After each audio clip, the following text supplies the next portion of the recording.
What's up, manga fans? This is Rafael from C Manga, and I'm here to give you a review of this week's chapter of Hajime no Ippo 1051. The enemy's name is confusing. This chapter was more of those, dialogue-packed evaluation chapters of kind of what happened in the last round, and somewhat planning for what to do in obviously the next round from Kamogawa and Ippo, which was, their typical basic kind of charge ahead tactics, which isn't bad, so I'm not going to complain because it is their style, it's what they're used to.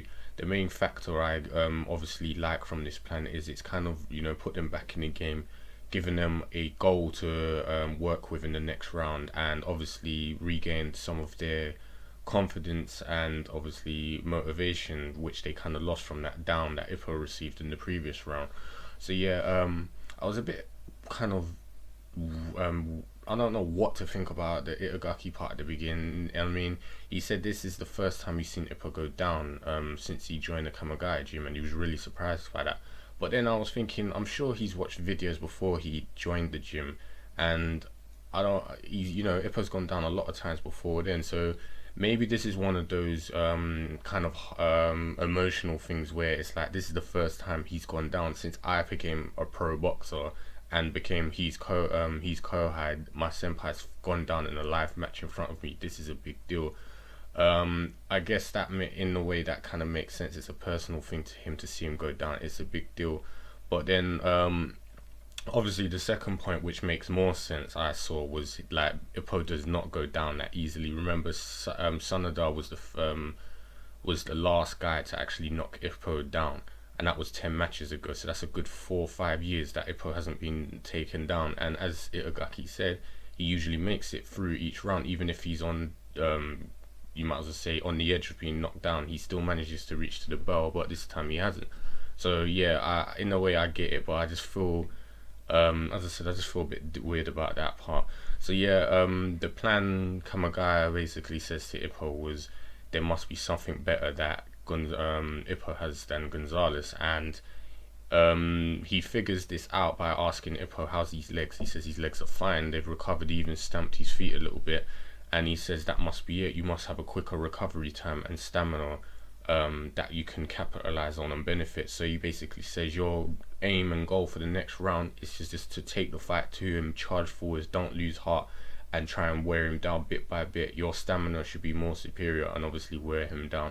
And it's like, this, as I said, this is kind of like, the typical style that Ippo and Kamogawa uses anyway, but it's just like, will this work on world stage? I'm sure that Gonzalez's stamina can't be that bad, and I just feel like this is not going to go as well as Kamogawa is thinking. I don't think the stamina you might as well say wear out plan of attack is going to work so well, but we'll see what happens anyway. Gonzalez is not that stupid. And as we see on Gonzalez's side, him and his second have noticed that Ippo's swings were still powerful at the end of that last round, despite obviously being knocked down, and he's most likely recovered. So they're expecting something from him. Ippo reaching rank is not a fluke. He's definitely made it here on well deserved. So there's no way that he's an average fighter, or he's just luckily got to these ranks. So they're expecting something from him, which is good to see, because they were kind of looking down on him before, but now they see, this guy is worthy of his rank and obviously a threat. So they're going to start taking it a bit more seriously. And then obviously we get into round 4, mid rounds are starting, things are going to get tougher from here on out, as Miyata said, and this is the same thing I'm thinking. Things are going to get a lot harder before it gets easier for Ippo. And even Mashiba and Sendo noticed that things are not as good as the crowd seem to think. They're all cheering and thinking, Ippo's recovered, ooh, let's go, we need to cheer him.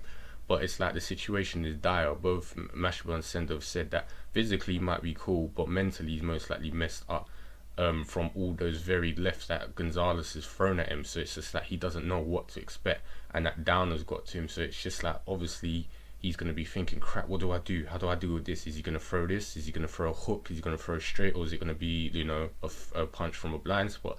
And this is exactly what we see Ippo think on the next page. He's like, he doesn't know what to expect. Is he going to come straight below, or is he going to throw a punch from a blind spot? It's like, what do I do? So he's just standing there completely clueless about how to approach Gonzalez.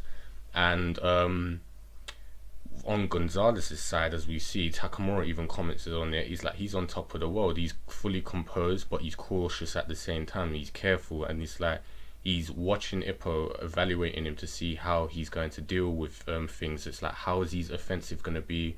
What potential can he bring out? And how is his feedback going to be from obviously receiving a punch from Gonzalez? How's he going to deal with that? What's he going to be like? And yeah, it's, as I said, we see near towards the end, Gonzalez is very cautious when he sees Ippo charge towards him, and he's like, he's definitely obviously a real world ranked boxer. There's something he has hidden that's gonna make the difference between them two. So he's just carefully watching, expecting obviously whatever it is he's never seen before.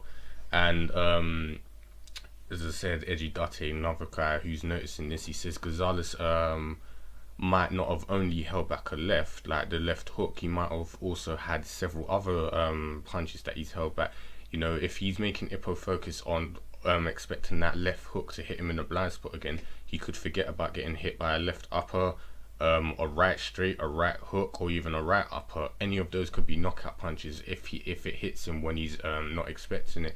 So it's just like one of those things. It's like he's only revealed only a bit that's in his hand. He hasn't revealed all of his trump cards. So it is a really dangerous situation for Ippo right now. Anything can happen, and with Ippo's state of mind, how's he going to cope with this? This is what Ejidate is saying. Is your experience going to help you with this? So as I said, we go to Ippo's thought.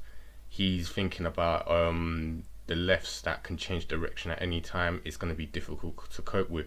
But then he thinks about how he dealt with Mashaba, Gedo's and Sanada's lefts, which were all varied as well. How did he deal with this? And he said that's right, by pushing forward. So literally what Kamogawa said, push forward, don't lose heart, and take the fight to him. So yeah, that's pretty much it. Ippo at the end of it saying, I need to use every bit of training, my lessons from matches and my experience and everything I did with the coach to see how effective it will be. I need to find out if this is going to work.